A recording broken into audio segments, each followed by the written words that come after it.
Hello again, students. Welcome back to lecture of microeconomics. So this is the third lecture for this subject of microeconomics.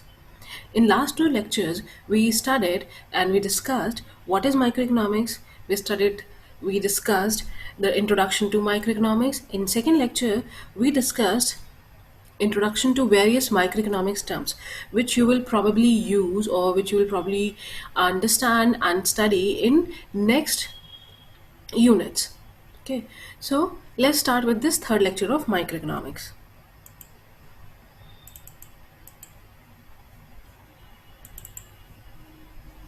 So this is the subject of microeconomics and my name is Ritu Singh. I'm a faculty for this subject. So, in first lecture, we studied the terms of microeconomics. What is economics? What is microeconomics? What is its scope? Why it is important to study? How it applies different factors of production for a beneficial production process and a profitable production process. Then we in next lecture, in second lecture, we studied what are the different terms related to microeconomics, how they affect the study of microeconomics, and how they affect the production process in the market, how they affect, how they study the relationship between the consumers and the relationship between the consumers and the producers, how a relationship is created between producer and a consumer when a producer provides a useful product to be used by the consumer. और हमने पिछले lecture में इस चीज़ पे बहुत ध्यान दिया था कि जिस भी प्रोडक्ट की हम बात कर रहे हैं माइक्रो इकोनॉमिक सेटअप में, हम जिस भी प्रोडक्ट की बात कर रहे हैं, जिस भी सर्विस की बात कर रहे हैं, वो एक कंज्यूमर के लिए तभी डिज़ायरेबल होती है जब उसकी कुछ यूटिलिटी होती है उस कंज्यूमर के लिए. यूटिलिटी के अलावा हमारा जो कंज्यूमर है उसके पास परचेजिंग पावर भी है. जब उसके पास प्रॉपर परचेजिंग पावर होगी किसी प्रोडक्ट के लिए तभी वो उस प्रोडक्ट को खरीदेगा, अपनी उस वांट को नीड में बदलेगा. अदरवाइज अगर कंज्यूमर के पास परचेजिंग पावर नहीं है, यानी कि हम ये कह सकते हैं कंज्यूमर के पास पैसे नहीं है, प्रॉपर इनकम नहीं है, तो उसकी जो वांट है वो कभी नीड में नहीं कन्वर्ट हो पाएगी, वो कभी एक परचेजिंग में कन्वर्ट नहीं हो पाएगी, वो सिर्फ एक डिज़ायर बन के रह जाएगी. Then we studied some assumptions and of microeconomics, जिसमें हमने opportunity cost, cost of production theory, consumer demand theory ये सब पढ़ी थी.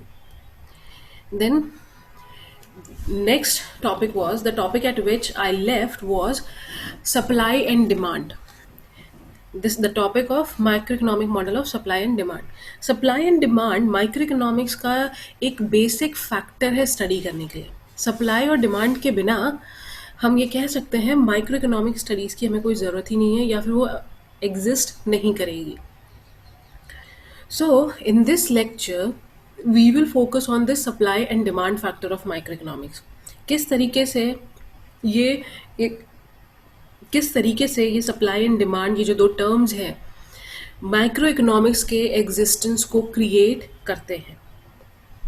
Okay, so in this supply and demand in this economic model is very important because this supply and demand creates a relationship between producers and its consumers.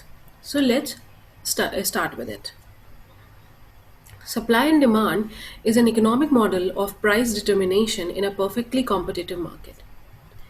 It concludes that in perfectly competitive market with no externalities, no unit taxes or price controls, the unit price for a particular good is a price at which quantity demanded by consumers equals the quantity supplied by producers. This price results in a stable economic equilibrium. तो हमने last lecture में इस चीज़ को भी discuss किया था कि micro economic environment में कई तरीके के मार्केट होते हैं. There are different kinds of market in environment of micro economics, जिसमें से पहला होता है आपका मोनोपोली, जिसमें सिर्फ एक फर्म होती है and that only one firm is providing all the produce all the product needed bye the consumer. तो उस केस में डिफरेंट तरीके से प्राइसेस डिसाइड होते हैं. Prices are decided by the forces of nature, forces of production process and things needed by the consumers. फिर आपका होता है ओलिगोपोली मार्केट। ओलिगोपोली मार्केट में किसी चीज़ को, किसी प्रोडक्ट को प्रोड्यूस करने के लिए सिर्फ 2 या 3 फर्म्स होती हैं और उनका पूरा एकाधिकार होता है मार्केट पे। अब यहाँ पे प्राइस कैसे डिसाइड होगा? कई बार कंज्यूमर्स प्राइस डिसाइड करते हैं, कई बार वो फर्म्स आपस में प्राइस डिसाइड करती हैं। उसमें कई सारी थ्योरीज लगती हैं, cartel theory and all these kind of theories, जो कि आप अगली यूनिट्स में पढ़ेंगे।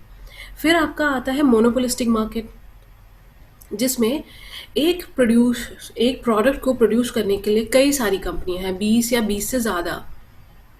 इसका एग्जांपल हम ले सकते हैं एफएमसीजी गुड, यानी और या फिर एफएमसीजी प्रोडक्ट्स के अंदर अगर बात करें सोप्स की या डिटर्जेंट्स की, ये एक ऐसा प्रोडक्ट है जो कि कई सारी कंपनीज बनाती हैं। अब ये सारे प्रोडक्ट्स थोड़े थोड़े से आपस में डिफरेंट होते हैं और वो अपने कुछ unique selling prices, unique selling points बता के एक प्राइस डिटरमाइन करते हैं। तो मोनोपोली, ओलिगोपोली या मोनोपोलिस्टिक मार्केट एक रियल वर्ल्ड के मार्केट्स हैं। उसके अलावा हम इन सारे मार्केट्स को पढ़ने के लिए, इन सारे मार्केट्स को प्रॉपरली स्टडी करने के लिए हम एक आइडियल मार्केट भी क्रिएट करते हैं, जिसे हम परफेक्ट मार्केट भी बोलते हैं। तो सप्लाई एंड डिमांड के फर्स्ट पोर्शन में हम यही बात कर रहे हैं, यही स्टेटमेंट लिखा गया है कि ना परफेक्टली कॉम्पिटिटिव मार्केट, एक परफेक्टली कॉम्पिटिटिव मार्केट में जहाँ पे किसी तरह की कोई एक्सटर्नलिटीज़ नहीं है या किसी तरह का कोई हिंड्रेंस नहीं है, टैक्सेस थ्रू आउट होमोजीनियस है, प्राइस पे पूरा कंट्रोल कंज्यूमर का है, तो उस केस में जो यूनिट प्राइस होता है किसी पर्टिकुलर गुड का, वो इस बेसिस पर डिपेंड करता है कि कितनी क्वांटिटी कंज्यूमर के द्वारा रिक्वायर्ड है, कितनी डिमांडेड है और कितनी प्रोड्यूसर सप्लाई कर रहा है। एक आइडियल मार्केट में, एक परफेक्ट मार्केट सिनेरियो में हम ये मान के चलते हैं कि सब कुछ इक्विलिब्रियम में है। जो प्राइस है किसी प्रोडक्ट का, वो इक्विलिब्रियम है, यानी कि वो कंज्यूमर्स के लिए भी अफोर्डेबल है और प्रोड्यूसर को प्रॉफिट भी दे रहा है। जितना डिमांड मार्केट में कंज्यूमर कर रहे हैं उतनी पूरी डिमांड प्रोड्यूसर सप्लाई कर रहा है। तो सप्लाई और डिमांड के बीच में किसी भी तरीके का कोई भी गैप नहीं है। तो एक तरीके का स्टेबल एनवायरनमेंट क्रिएट हो गया जहां पे हर किसी को फायदा मिल रहा है। But this situation is only applicable in ideal terms, and we know that ideal situations doesn't occur नहीं होती है। We can go to the close to ideal situations but not perfect, we cannot perfect the situation, we cannot perfect the market. So the supply and demand model describes how prices vary at a result of balance between product availability and demand. तो supply and demand model इस बात को study करने की कोशिश करता है, इस बात को डिटरमाइन करने की कोशिश करता है कि अगर जो भी फैक्टर्स हैं, चाहे वो प्राइस फैक्टर हो, चाहे वो आपका प्रोडक्शन फैक्टर हो, ये किस तरीके से प्रोडक्ट की अवेलेबिलिटी और डिमांड को इफेक्ट करते हैं। Price and qualities have been described as the most directly observable attributes of good produced and exchanged in a market economy. The theory of supply and demand is an organizing principle for explaining how prices coordinate the amounts produced and consumed. In microeconomics, it applies to price and output determination of market with perfect competition, which includes no condition of no buyers or sellers large enough to have a price setting power. तो supply and demand theory इस बात को emphasise करती है कि अगर एक perfect market है, एग्जिस्ट कर रहा है, जहाँ पे ये कंडीशन है कि ना तो बायर के पास पूरी पावर है, ना ही सेलर के पास पूरी पावर है किसी भी कमोडिटी के प्राइस को सेट करने की, तो वहाँ पे एक प्रॉपर मिडिल ग्राउंड फाइंड किया जाता है और दोनों को ही बेनिफिट करता हुआ प्राइस बनाया जाता है, और दोनों ही कंज्यूमर और प्रोड्यूसर्स मिल के सप्लाई और डिमांड के बीच को के गैप को ज़ीरो कर देते हैं। जितनी यूनिट्स प्रोड्यूस होती हैं उतनी ही पूरी पूरी कंज्यूम होती हैं, यानी कि जितने यूनिट्स का डिमांड होती है उतनी ही पूरी पूरी आपकी सप्लाई होती है। So for a given market of commodity, demand is the relation of the quantity that all buyers would be prepared to purchase at every unit price of the good. Demand is often represented by a table or a graph showing price and quantity demanded. जब हम सिर्फ demand की बात करें अगर यहाँ पे, तो डिमांड किसी भी मार्केट में या किसी भी एरिया या स्ट्रक्चर में तभी रिप्रेजेंट होती है जब बायर्स प्रिपेयर्ड हैं उस प्रोडक्ट को परचेज करने के लिए, when buyers have sufficient purchasing power to buy that product at whatever unit price it is supplied. तो जब भी हम डिमांड की बात करते हैं और जब आप सेकेंड यूनिट में जब आप डिमांड एंड सप्लाई के फैक्टर्स पढ़ेंगे, उसके रीजंस पढ़ेंगे, उसके लॉज ऑफ डिमांड पढ़ेंगे, तो वहाँ पे देखेंगे कि जब भी डिमांड को डिनोट किया जाता है तो प्रॉपर ग्राफ या टेबल बना के डिनोट किया जाता है जहाँ पे ये शो किया जाता है कि किस प्राइस पे कितनी क्वांटिटी डिमांडेड है। लॉ ऑफ डिमांड ये कहता है कि अगर किसी भी कमोडिटी का प्राइस घट रहा है, डिक्रीज करेगा, तो डिमांड इंक्रीज करेगी, और अगर किसी कमोडिटी का प्राइस इंक्रीज करेगा यानी कि बढ़ेगा तो डिमांड डिक्रीज करेगी यानी कि कम होगी, गिवन कि बाकी फैक्टर्स ऑफ प्रोडक्शन को हम कांस्टेंट रख रहे हैं। तो law of demand, basic law of demand ये कहता है कि अगर प्राइस घट रहा है किसी कमोडिटी का तो उसकी डिमांड बढ़ जाएगी क्योंकि लोगों के पास पैसा है, people have money, and now when the price is Downing, when the price is decreasing, people have more purchasing power, तो वही प्रोडक्ट को ज़्यादा खरीदेंगे। और अगर प्राइस इंक्रीज कर रहा है तो डिमांड कम हो जाएगी क्योंकि हम ये मान के चल रहे हैं कि बाकी फैक्टर्स कांस्टेंट है, तो यानी कि इनकम फैक्टर भी कांस्टेंट है। तो इनकम अगर सेम है लोगों की, प्राइस बढ़ रहा है, तो डिमांड घट जाएगी क्योंकि उनके पास परचेजिंग पावर नहीं है। इसी बेसिस पे डिमांड के सारे ग्राफ्स और टेबल्स बनाए जाते हैं। तो demand theory also describes that individual consumers are rational people. Demand theory ये मान के चलती है कि इंडिविजुअल कंज्यूमर्स जो हैं वो एक रैशनल लोग हैं, and they choose the most prefer quantity of each good given on the factors of income, prices and their taste. तो डिमांड थ्योरी में हम ये मान के चल रहे हैं कि जो हमारा कंज्यूमर है, जो हमारा फाइनल परचेजिंग पावर के साथ जो भी कंज्यूमर हमारे पास आ रहा है, वो एक रैशनल इंडिविजुअल है। वो सोच समझ के ही परचेज करेगा किसी भी प्रोडक्ट को, और वो उस गुड को तभी परचेज करेगा जब उसके पास प्रॉपर इनकम होगी, उस गुड का प्रॉपर प्राइस मेंटेन होगा, और वो जो गुड है वो आपके कंज्यूमर के टेस्ट को सूट करता है एंड उसके लिए यूजफुल भी है। इस सिचुएशन को हम लोग बोलते हैं कंस्ट्रेंट यूटिलिटी मैक्सिमाइजेशन, जिसमें कि हम वेल्थ एंड इनकम को कंस्ट्रेंट रखते हैं ऑन डिमांड। ठीक है, सो हम यहाँ पे देख सकते हैं, we can see the term of constraint utility maximization. Okay, तो ये यहाँ पे ये डिस्क्राइब कर रहा है, इस चीज़ को डिस्क्राइब कर रहा है कि जिस भी कंज्यूमर के पास, किसी भी इंडिविजुअल कंज्यूमर के पास एक प्रॉपर इनकम या वेल्थ है, तो वो इनकम एंड वेल्थ डिसाइड करती है कि वो कंज्यूमर क्या क्या चीज़ डिमांड करेगा। Also, here utility refers to the hypothesized relation of each individual consumer for ranking different commodity bundles as more or less preferred. तो यहाँ पे हम यूटिलिटी को ऐसे भी डिस्क्राइब कर रहे हैं, इस तरह से भी डिसाइड कर रहे हैं, डिस्क्राइब कर रहे हैं कि यूटिलिटी एक ऐसा रिलेशनशिप है जो कंज्यूमर उसकी कमोडिटी के बीच में होता है, इस बेसिस पे होता है कि वो उस कमोडिटी को कितना यूज़ कर सकता है। उस यूटिलिटी फैक्टर के बेसिस पे वो कई सारे प्रोडक्ट्स को रैंकिंग वाइज प्रेफर करता है, और जिस कमोडिटी की, जिस गुड की सबसे ज़्यादा यूटिलिटी होती है वो उसे परचेज करता है। देन अभी हमने स्टेट किया था law of demand.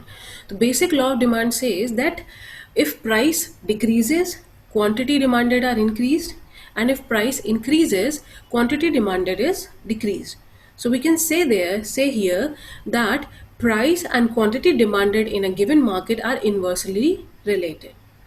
That means higher the product of the price, the less people would ask to buy it if other things are unchanged, and as the price of the commodity falls, consumers move toward it more relatively to more expensive goods.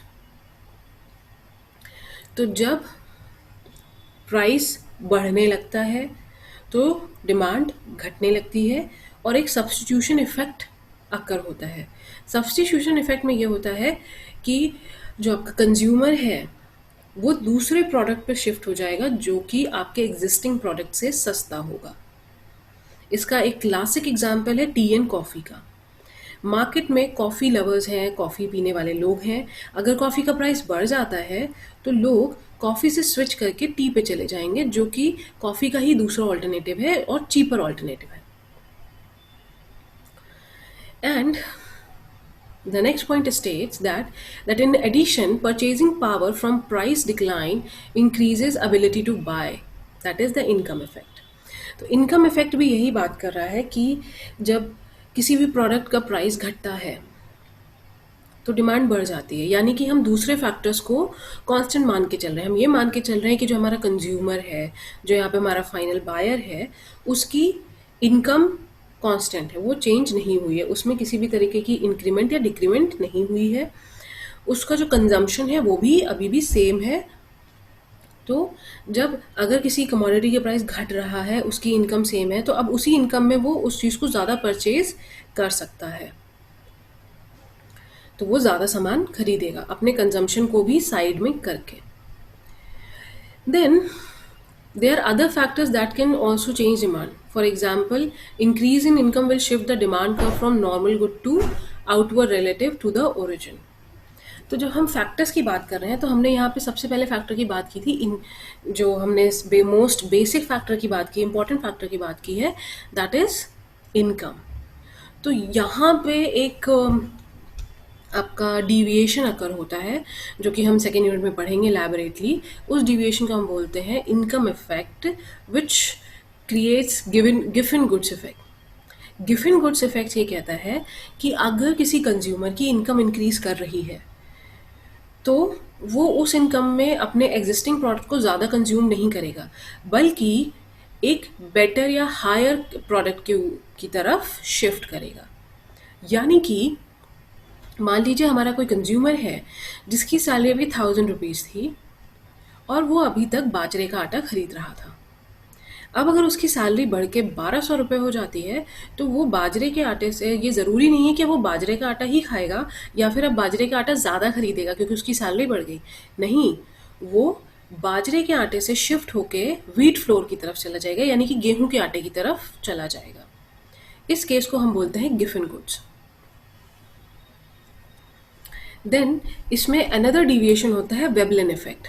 Veblen effect ये कहता है कि किसी भी product की, कुछ products ऐसे होते हैं जो कि बहुत ही अटमोस्ट इम्पॉर्टेंस के लिए होते हैं लोगों के लिए। तो उस केस में किसी प्रोडक्ट का जो प्राइस है जितना ज़्यादा होगा उसकी डिमांड उतनी ही ज़्यादा होगी। इसका एग्जाम्पल उन्होंने दिया था precious stones and gold and silver में। गोल्ड की कीमत जितनी ज़्यादा होगी इसका मतलब है कि वो उतना ही ज़्यादा प्योर है, यानी कि उसकी क्वालिटी उतनी ही ज़्यादा अच्छी है, तो उसकी डिमांड भी उतनी ही ज़्यादा होगी। और फॉर एग्जांपल अगर हम प्रेशियस स्टोन्स की बात करें तो डायमंड के केस में भी हम ये मान के चलते हैं कि उसकी कीमत जितनी ज़्यादा अच्छी है, उसका कैरेट का अमाउंट उतना ही ज़्यादा अच्छा है, वो डायमंड उतना ही ज़्यादा प्रेशियस है। तो इस केस में नॉर्मल लॉ ऑफ डिमांड नहीं लगता है कि प्राइस अगर घट रहा है तो क्वांटिटी डिमांडेड बढ़ेगी और प्राइस अगर बढ़ रहा है तो क्वांटिटी डिमांडेड घटेगी।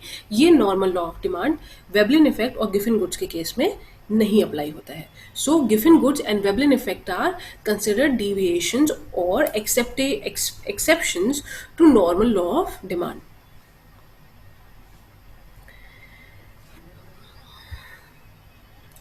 So next talk about supply.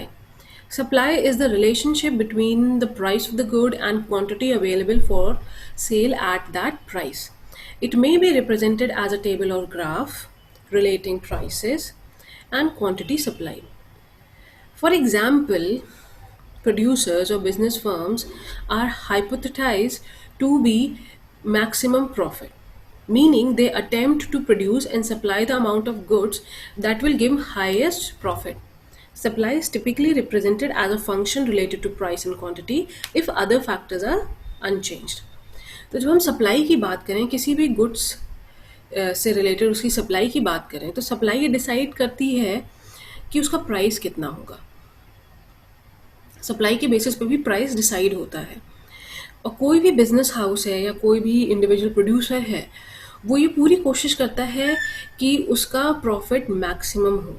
और प्रॉफिट को मैक्सिमाइज करने के लिए वो ये जानने की कोशिश करता है कि उसे कितना अमाउंट प्रोड्यूस करना चाहिए और किस प्राइस पे सप्लाई करना चाहिए कि उसका प्रॉफिट मैक्सिमाइज हो सके, keeping the other factors unchanged और कांस्टेंट।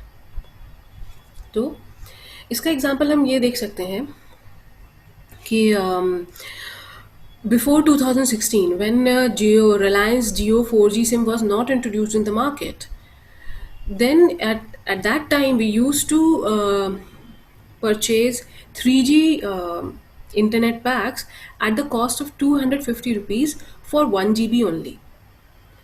उस टाइम पे हम लोग 1 GB के लिए 200 से 250 रुपये पे करते थे। एंड वो ऐसा टाइम था जहाँ पे मार्केट में या फिर टेलीकॉम कंपनी से इस तरीके से सप्लाई कर रखी थी, अपना सप्लाई को इस तरीके से मेंटेन कर रखा था, प्राइसेस को इस तरीके से मेंटेन कर रखा था कि एक जो कंज्यूमर है वो उसी को एक्सेप्ट करके उतना ही पेमेंट करता था और टेलीकॉम कंपनीज के लिए प्रॉफिट को मैक्सिमाइज करता था। When Reliance 4G SIM came into the market, they complete the game overall. They were providing 1.5 GB data per day on the cost of 300 rupees per month only, or for 3 months only. तो in that case it completely changed the market, और अब यहाँ पे सभी telecom companies को अपने price factors को, supply and price factors को चेंज करना पड़ा। Then, if we talk about market equilibrium occurs when quantity supplied equals the quantity demanded. तो जब सप्लाइड क्वांटिटी क्वांटिटी डिमांडेड के बराबर हो जाती है तो मार्केट इक्विलिब्रियम अकर करता है, यानी कि जब सप्लाई इक्वल टू डिमांड हो जाती है, जितनी डिमांड है उतनी ही सप्लाई हो रही है, तो हम उस केस को मार्केट इक्विलिब्रियम कहते हैं। At a price below equilibrium, there is a shortage of quantity supplied compared to quantity demanded. So the price is bought up. At the price above equilibrium, there is a surplus of quantity supplied compared to quantity demanded. So price is pushed down. The model of supply and demand predicts that for a given supply and demand curves, price and quantity will stabilize at a price that makes quantity supplied equal to quantity demanded. Similarly, demand and supply theory predicts a new price quantity combination from a shift in demand or supply. तो market equilibrium के case में ये decide हो रहा है कि जैसा कि हमने फर्स्ट स्टेटमेंट में पढ़ा, मार्केट इक्विलिब्रियम आपका तब अकर होता है जब आपका supply given by the producer is equals to the quantity demanded by the consumer. जो कंज्यूमर की क्वांटिटी डिमांडेड है और प्रोड्यूसर की जो सप्लाई गिवन है वो अगर बराबर हो जाती हैं तो मार्केट इक्विलिब्रियम अकर करता है। तो उस केस में जब सप्लाई कम है और क्वांटिटी ज़्यादा डिमांडेड है तो क्या होगा कि प्राइस इंक्रीज कर दिया जाएगा। सप्लाई कम है, क्वांटिटी डिमांडेड ज़्यादा है, आप प्राइस इंक्रीज कर सकते हो और मार्केट में इक्विलिब्रियम क्रिएट कर सकते हैं क्योंकि वहाँ पे शॉर्टेज है। और दूसरी कंडीशन में जहाँ पे आपकी सप्लाई ज़्यादा है और क्वांटिटी डिमांडेड कम है, यानी कि सरप्लस में है, जो क्वांटिटी है, जो प्रोडक्ट है वो सरप्लस में अवेलेबल है, तो उस केस में प्राइस को कम कर दिया जाता है, डिक्रीज कर दिया जाता है मार्केट इक्विलिब्रियम को लाने के लिए। आई विल रिपीट अगेन, मैं फिर से रिपीट करूँगी। मार्केट इक्विलिब्रियम को मेंटेन करने के लिए अगर कंडीशन ये है कि सप्लाई कम है और क्वांटिटी डिमांडेड ज़्यादा है तो प्राइस बढ़ा दिया जाएगा। जब प्राइस बढ़ जाएगा तो क्वांटिटी डिमांडेड थोड़ी कम हो जाएगी, वो सप्लाई के बराबर आ जाएगी, मार्केट इक्विलिब्रियम क्रिएट हो जाएगा। दूसरी कंडीशन में जहाँ पे सप्लाई ज़्यादा है और डिमांड कम है, यानी कि जो प्रोडक्ट है वो सरप्लस में है, तो उस केस में प्राइस घटा दिया जाएगा, जो कि एक कंज्यूमर को इनकरेज करेगा ज़्यादा प्रोडक्ट खरीदने के लिए। तो जब वो ज़्यादा प्रोडक्ट खरीदेगा तो फिर सप्लाई एंड क्वांटिटी डिमांडेड फिर से इक्वल हो जाएंगे और इक्विलिब्रियम क्रिएट हो जाएगा। ये एक आइडियल कंडीशंस में हम ये थ्योरी मान के चलते हैं। तो this was all about the supply and demand theory in the market. ये बहुत ही इंपॉर्टेंट है और आगे आपके आने वाली आपके नेक्स्ट यूनिट्स में इसका कई जगह यूज़ होगा। आप न्यूमेरिकल्स में भी इस थ्योरी का एप्लीकेशंस लगाएंगे. So the next topic for this lecture is macroeconomics. सो अभी तक हमने माइक्रो इकोनॉमिक्स के बारे में बहुत कुछ पढ़ा. अब हम थोड़ा सा मैक्रो इकोनॉमिक्स भी देख लेंगे so that we can understand that what is how these micro and macroeconomics are related and how they affect each other. So in case of macroeconomics, it studies the behavior. So in case of macroeconomics, it studies the behavior of the country, how its policies affect the economy as whole. It analyzes entire industries and economies. तो macro economics ये ध्यान देता है कि किसी भी industry के अंदर जितनी भी फर्म्स हैं वो आपस में कैसे रेगुलेट हो रही हैं, कैसे एक दूसरे के साथ कोऑपरेट कर रही हैं. इंडस्ट्री, एक वर्ड होता है इंडस्ट्री और एक वर्ड होता है आपका firm. An industry is a collective term for all the firms. So policy regulated for an industry affects all the firms. तो हम ये कह सकते हैं कि माइक्रो इकोनॉमिक्स जो कि बॉटम्स अप अप्रोच है, यानी कि एक इंडिविजुअल से लेके जो पूरी कंपनी तक जाती है, that is bottoms up approach. But regarding मतलब जस्ट डिफरेंट फ्रॉम दैट, उससे बिल्कुल उल्टा हमारा मैक्रो इकोनॉमिक्स है जो कि एक टॉप डाउन अप्रोच है, जो कि एक होल इकोनॉमी से धीरे धीरे डिवाइड होके लास्ट पॉइंट तक पहुंचती है. जो मैक्रो इकोनॉमिक्स है वो ये क्वेश्चन पूछता है कि what are the reasons for this inflation. Inflation क्यों हो रहा है मार्केट में, या वो कौन से फैक्टर्स हैं जो एक कंट्री की टोटल इकोनॉमिक ग्रोथ को अफेक्ट करते हैं, स्टिमुलेट करते हैं या इंक्रीज कर सकते हैं. So macroeconomics examines the economy wide phenomena such as gross domestic product. gross domestic product की definition यही है कि whatever the total product produced by the whole economy and consumed by the people is called gross domestic product, and how it is affected by changes in the levels of unemployment, national income, rate of growth and price levels. और किस तरीके से macro economic factor affect करते हैं unemployment के rate को, national income के rate को, rate of growth of nation को और प्राइस लेवल्स को. अब अगर आपका अनएम्प्लॉयमेंट ज़्यादा होगा आपकी कंट्री में तो नेशनल इनकम कम जनरेट होगी, ग्रोथ कम होगी आपकी कंट्री की, और प्राइस लेवल्स भी अननेसेसरीली इंक्रीज करेंगे. यानी कि जो कंज्यूमर्स हैं, जो हमारे फाइनल कंज्यूमर्स हैं, उसके लिए शायद प्राइस इतने ज़्यादा बढ़ जाएं कि वो उन्हें अफोर्ड ना कर पाए, जो कि एक किसी भी कमोडिटी या गुड के डिमांड को डिक्रीज करेगा. So, microeconomics analyzes how an increase or decrease in net exports affects national capital account, or how gross domestic product will be affected by the unemployed rate. तो macro economics एक whole area को या एक whole economy को study करता है, यानी कि डिफरेंट माइक्रो इकोनॉमिक फैक्टर्स को जब हम एक साथ ले आते हैं, when we bring close all those micro economic factors together, they form one macro economic study. Also, macroeconomics focuses on aggregate and econometric correlations, which is why it is used by governments and their agencies to construct economic and physical policies. तो यहाँ पे हम example दे सकते हैं government की MNREGA scheme का. यहाँ पे क्या हुआ है कि बिफोर फॉर्मुलेटिंग द मनरेगा scheme which will give benefit to all the daily wage workers, यहाँ पे पहले माइक्रो इकोनॉमिक लेवल पे ये जानने की कोशिश की गई, ये डिटरमाइन करने की कोशिश की गई कि हमारी कंट्री में पॉपुलेशन के अकॉर्डिंग कितने ऐसे लोग हैं जो कि डेली वेज वर्कर्स हैं. एक डिसेंट लाइफस्टाइल, एक डिसेंट फूड एंड लॉजिंग को मेंटेन करने के लिए उन्हें पर डे या पर मंथ कितने सैलरी या इनकम की ज़रूरत है. उस बेसिस पे फिर पूरे के पूरे कंट्री के लिए, कंट्री में इस्टेब्लिश हर स्टेट के हर इंडिविजुअल के लिए एक proper economic and physical policy बनाई गई जो कि उन सभी डेली वेज वर्कर्स को बेनिफिट करेगी. Another example is that investors of mutual funds or interest rate sensitive security should keep an eye on monetary and physical policies to ensure that their profit is not decreased. Outside a meaningful and measurable impacts, the macroeconomics doesn't offer much for specific investments. Okay. And then next is John Maynard Keynes is often credited as the founder of macroeconomics as he initiated the use of monetary aggregates to study a broad phenomena.